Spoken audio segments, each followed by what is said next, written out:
Okay, I stumbled into a video called the risk-free profit forest.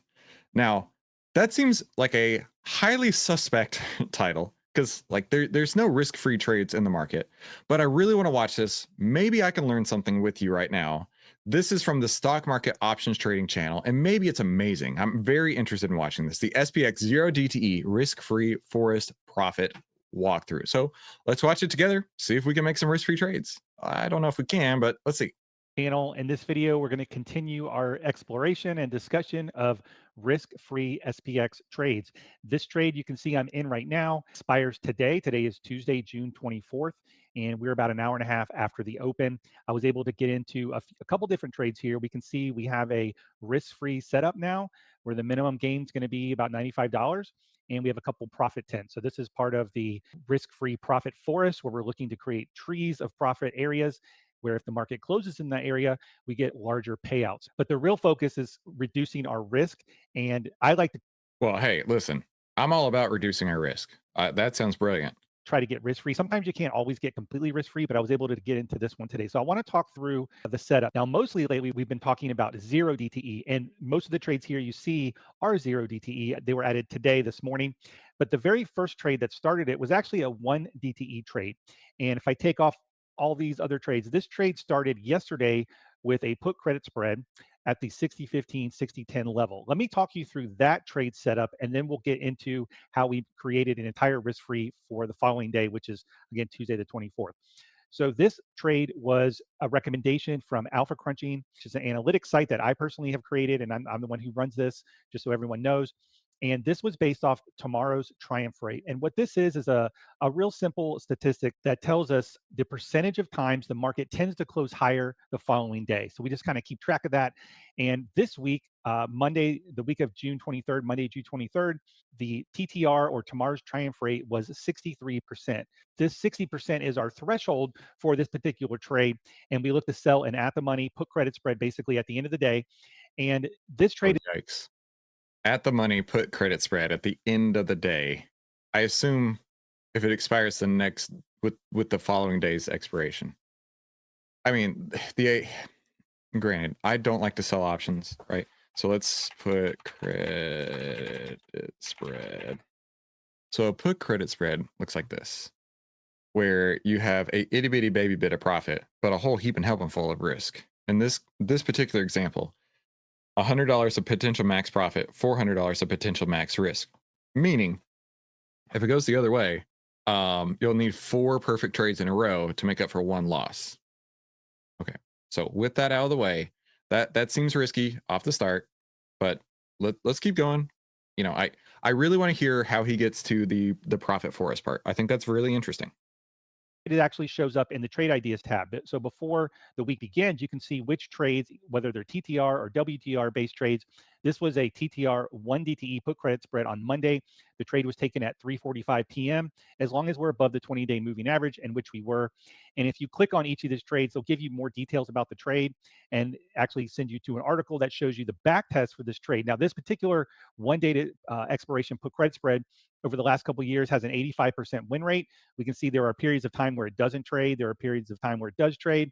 And so it's got a little bit of a choppy P&L curve, but the chop is to the upside, basically. So that's all the information about that trade. So if we take a look at the chart, this was a 5-minute chart of SPX. And on Monday, June 23rd at 3:45 p.m., we sold the 1 day to expiration put credit spread with the strikes of 60-15, 60-10. We got a credit of $2. So we can see right. Okay, so in this example, he's taking a $2 credit on a $5 wide spread, meaning that his risk in the trade is $3. So his return is $2, his risk is $3. Not the worst setup here. And he's very bullish, right? He's very bullish in this, being that it's an at the money put credit spread. So I mean, I get that. You do you, my friend. I'm just interested in learning how you set this up to be a risk-free setup here, because we have $3 in risks so far. Here towards the close, and it was basically right at the money. Now we got a large gap up today, which means that this put credit spread immediately went into basically close to max profit. Right. And I mean, a put credit spread is a bullish trade. So if it goes up like this in this case, right? A very strong move to the upside. it can pretty much immediately be a very profitable trade, especially since it's 1 DTE or 0 DTE, right? But just imagine how much more money he would make if he had bought long calls. I mean, honestly, if you're super bullish, I would go long calls because you have unlimited upside, yet you could probably get it for the same $3 in risk. Maybe, I don't know. I don't ever buy these type of options, but I mean, let's be realistic here, right? If you are very bullish, a long call is going to pay you a hell of a lot more than that put credit spread. It. We could have easily closed this trade for profit and have been done for the day. So that's always an option too. Someone, people have mentioned, well, why don't you just close and take the profit? That's obviously an option, is to take the profit when you get it.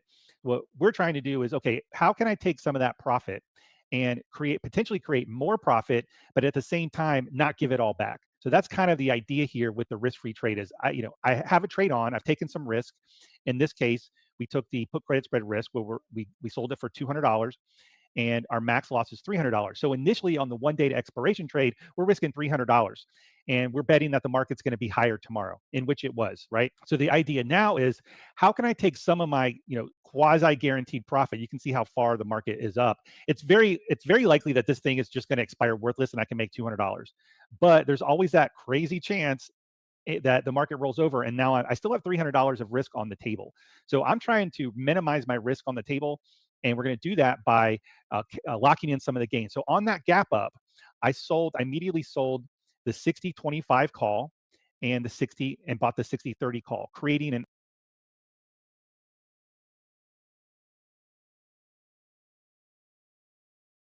So he took a winning put credit spread and boxed it in by making it an iron condor. I don't know, dude. I feel like you gave up a lot of gains right here. basically an iron fly down at the lower sort of at the lower price range that we were trading at. I was able to get, let me show you the order here. I was able to get a credit of $4.65 because this is an in the money call credit spread.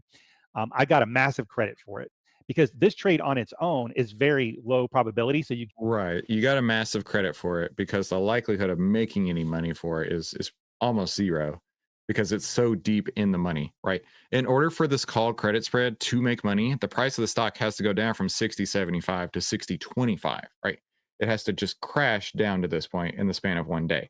The likelihood of that happening is super low, so therefore that's why his setup here was very the risk in the trade is very low because the likelihood of that happening is very low.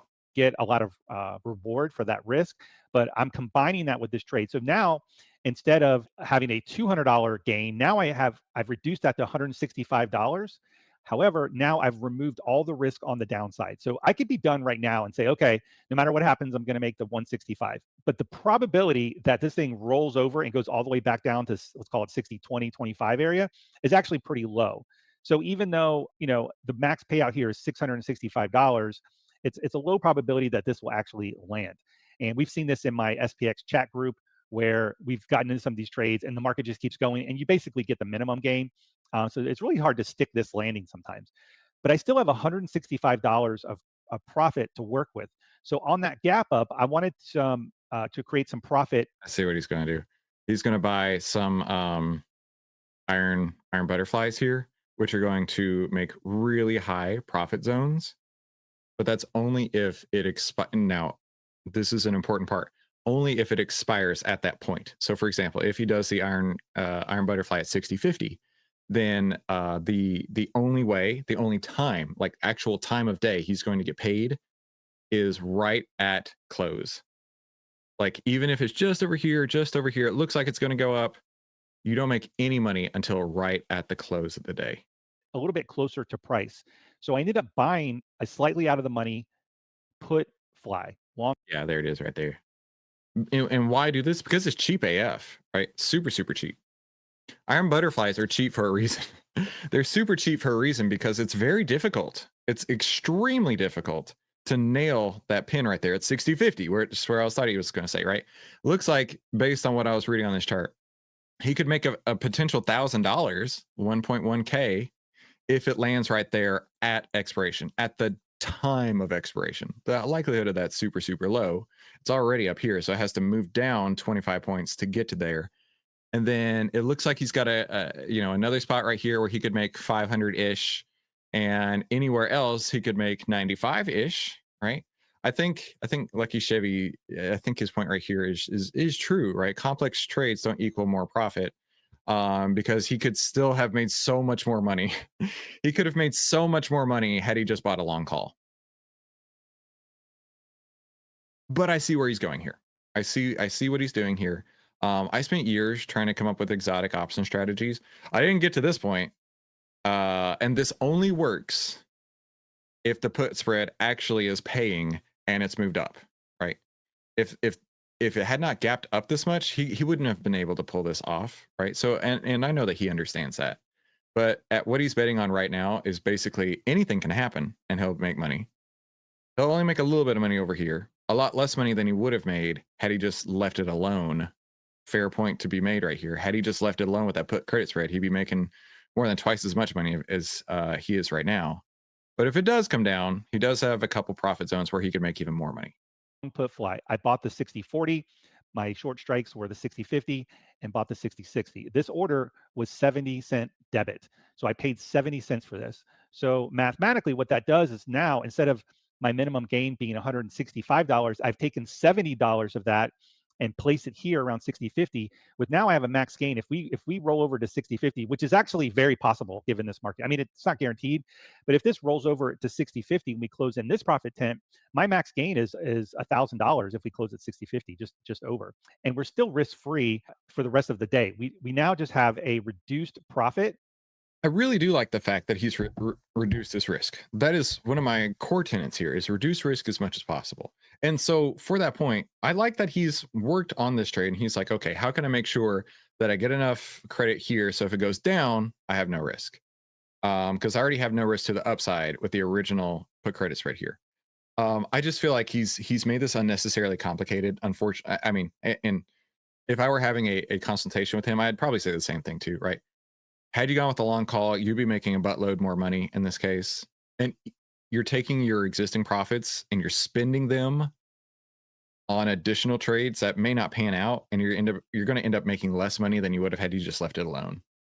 But we have a couple big zones of max gain that if we roll over and close in there, that would be great. Obviously, if we don't, that's okay. I'm going to make the $95. I'm going to minus my commissions, and it's going to be a net gain on the day. So I'm guaranteed a net gain. We're an hour and a half after the open. I don't really have to do anything else today, and I'm probably not. I'm probably just going to let this sit. I did get a question about commissions and exercise fee. Because this is SPX, and I only recommend this for SPX, you can let these expire in the money. Now, for example, today, if we close right here at 60.75, all my puts are going to be out of the money, so they'll expire worthless. So there's no exercise fee. The only fee that I would have to worry about is the call credit spread, because this call spread is in the money. So for these two legs, these two strikes, I would pay an exercise fee. For Tasty Trade, that exercise fee I believe is $5 per leg. So I'm gonna pay $10 to let this call spread expire in the money. Now, if we So, I mean, this is fair point talking about fees because he has racked up a lot of fees here, right? So he started with $200 in profits. Okay. He's put up enough trades where now his total max profit, if it goes anywhere outside of these itty bitty areas. Now, let's give some context here about how small these areas are. A little bit of context here. So,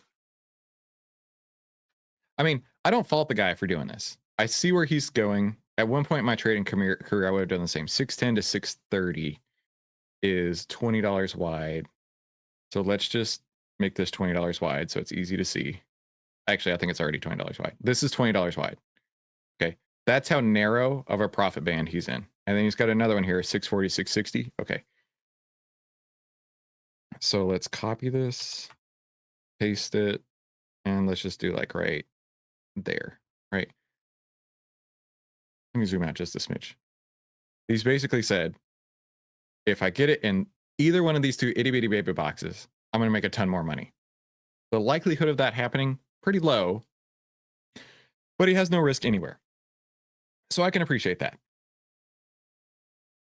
It's just he took a winning trade and spent a bunch of money to make it not as great. So his total max profit in this case on everywhere else except those two itty bitty baby spots is 95. So he spent 115 to get to that point. Or no, I'm sorry, 110. So he's at 95. So he's at 95.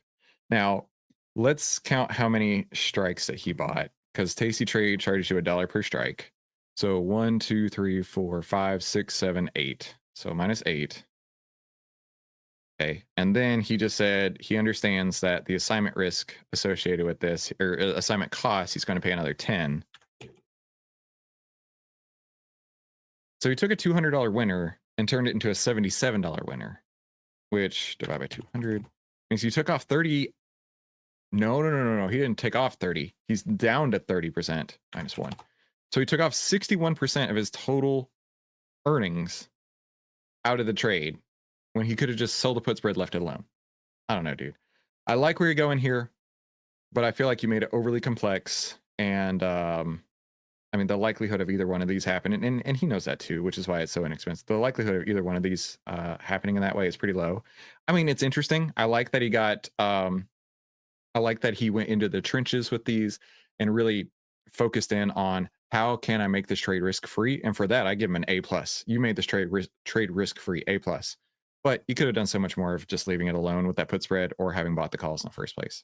So I don't know. Are you going to use this strategy? I'm curious. Let me know in the comments down below. And I want you to save time, make money, and start with less risk by clicking one of these two videos. We'll talk soon.